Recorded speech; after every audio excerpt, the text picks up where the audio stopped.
काल जो अर्धवट व्हिडिओ रोहित पवारांनी शेअर केला तो व्हिडिओ त्यांना अजित पवार गटाच्या माजी आमदारांनी पाठवलेला व्हिडिओ आहे। नेमके रोहित पवार अजित पवार गटामध्ये आहेत का शरद पवार गटामध्ये आहेत का दोन्ही राष्ट्रवादी एकच आहेत हे कालच्या व्हिडिओने आम्हाला सिद्ध झालेलं आहे। त्यामुळे माजी आमदारांनी जाणून बुजून जर मंत्री महोदयांना बदनाम करण्यासाठी असे कटछाट करून व्हिडिओ मंत्री महोदय सर्वसामान्य जनतेला न्याय मिळण्यासाठी सर्वसामान्य जनतेने ज्यावेळेस घराणं मांडलं की हा ग्रामसेवक पैसे घेतल्याशिवाय काम करीत आहे कोणाच्या सांगण्यावरून घरकुल देत नाही त्यामुळे आपल्या माध्यमातून ग्रामसेवक युनियनना मी विनंती करतो तरी मला वाटते बंद पुकारलेलं आंदोलन करण्याचा इशारा दिलेला आहे। कोणाच्या सांगण्यावरून तुम्ही आंदोलन करू नका। ईश्वररत्न बाबासाहेब आंबेडकरांनी आपल्याला अधिकार दिलेला आहे लोकशाही आहे पण सत्य घटना आपण पडताळली पाहिजे। कोणाच्या सांगण्यावरून असं आंदोलन करू नये।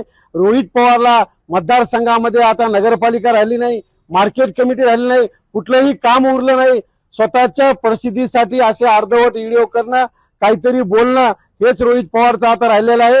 रोहित पवारनं पूर्ण व्हिडिओ जनतेसमोर शेअर करावा मग जनतेला कळण खरं काय आणि खोटं काय। एबीपी माझा उघडा डोळे बघा नीट।